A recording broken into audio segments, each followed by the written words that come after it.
ఈ నెల 27న BRS party 25 ఏళ్ల పండుగ రజతోత్సవ మహాసభ పనుల ప్రారంభం, అంకురార్పణ. శాస్త్రోక్తంగా పూజలు చేసి పనులను ప్రారంభించిన భారత రాష్ట్ర సమితి పార్టీ హనుమకొండ జిల్లా అధ్యక్షులు దాస్యం వినయ్ భాస్కర్.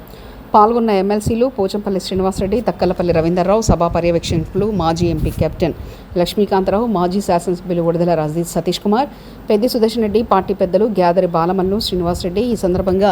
ఎలకతుర్తి మండల కేంద్రానికి ఆనుకొని ఉన్న చింతలపల్లి గ్రామ శివారు వ్యవసాయ భూముల్లో సభావేదిక నిర్మాణ పనులను కొబ్బరికాయలు కొట్టారు. ఈ సందర్భంగా భారత రాష్ట్ర సమితి పార్టీ హనుమకొండ జిల్లా అధ్యక్షులు దాస్యం వినయ్ భాస్కర్ మాట్లాడుతూ తెలంగాణ స్వరాష్ట్ర సాధన ధ్యేయంగా ఏర్పడిన పార్టీ నాటి బీఆర్ఎస్ పార్టీ అధ్యక్షులు గౌరవనీయులు మాజీ ముఖ్యమంత్రి గారు, తొలి ముఖ్యమంత్రి గారు కల్వకుంట్ల చంద్రశేఖరరావు గారు మరి ఎల్కదుర్తి ప్రాంతం లోపల రజతోత్సవ సభ పెడతానికి అంగీకరించినందుకు, అదేవిధంగా ఇక్కడున్న రైతులు కానివ్వండి, ఇక్కడున్న పార్టీ క్యాడర్ కానివ్వండి అందరూ కూడా సహకరించి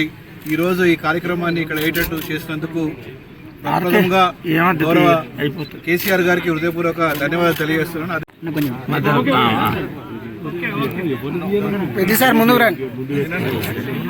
ఈ నెల 27న బీఆర్ఎస్ పార్టీ రజతోత్సవం సభను గౌరవ తెలంగాణ రాష్ట్ర సాధకులు, తెలంగాణ తొలి ముఖ్యమంత్రి కేసీఆర్ గారి ఆదేశం మేరకు ఉమ్మడి వరంగల్ జిల్లా హన్మకొండ జిల్లా పరిధిలో ఉన్నటువంటి ఎల్కతుర్తి చింతలపల్లి గ్రామంలో మరి సుమారు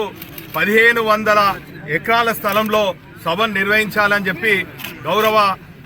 బీఆర్ఎస్ పార్టీ వ్యవస్థాపక అధ్యక్షులు కేసీఆర్ గారి ఆదేశం మేరకు ఈరోజు మరి భూమి పూజ చేసేదానికి అవకాశం కల్పించినటువంటి బీఆర్ఎస్ పార్టీ అధ్యక్షులు కేసీఆర్ గారికి హృదయపూర్వకంగా కృతజ్ఞతలు, ధన్యవాదాలు తెలియజేసుకుంటూ ఈ భూమిని అందించినటువంటి మరి ఇక్కడ ఉన్నటువంటి రైతులకు కానీ, స్థానిక మాజీ శాసనసభ్యులు సోదరులు కెప్టెన్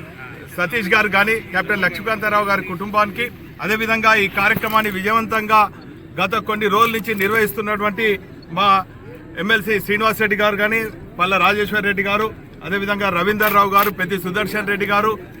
మాజీ మంత్రివర్యులు దయాకర్ రావు గారు, అనేక మంది పెద్దల సహకారంతో స్థలమంతా కూడా సేకరించడం జరిగింది. మరి దీనికి సహకరిస్తున్నటువంటి స్థానిక మరి బీఆర్ఎస్ పార్టీ నాయకులకు, మరి అదేవిధంగా ప్రత్యేకించి రైతులకు, యజమానులకు అందరికి కూడా, మీడియా మిత్రులందరూ కూడా పేరు పేరున కృతజ్ఞత ధన్యవాదాలు. ఈ సభను కని విని ఎరగని రీతిలో మరి విజయవంతం అవుతాయని మేము ఆశాభావం వ్యక్తం చేస్తున్నాం. ఇప్పటికే ప్రతి గ్రామంలో మరి ఈ సభాస్థలిని చూడటం, చుట్టుపక్కల ప్రాంతాల వాళ్ళందరూ కూడా వేలాదిగా రావటం, మరి ఆ సభను లక్షలాదిగా తరలివచ్చి మరి గత 14-15 నెలల నుంచి ప్రజా వ్యతిరేక చర్యలకు పాల్పడుతున్నటువంటి కాంగ్రెస్ కానీ, కేంద్రంలో ఉన్నటువంటి బీజేపీకి వ్యతిరేకంగా ప్రజలందరూ కూడా మరి యుద్ధం ప్రకటించాలని చెప్పి మరి ప్రజలందరూ కూడా సిద్ధంగా ఉన్నారు. కేసీఆర్ గారి నాయకత్వంలో ఖచ్చితంగా ఈ సభను విజయవంతమవుతుందని కూడా ఈ సందర్భంగా తెలియజేస్తారు.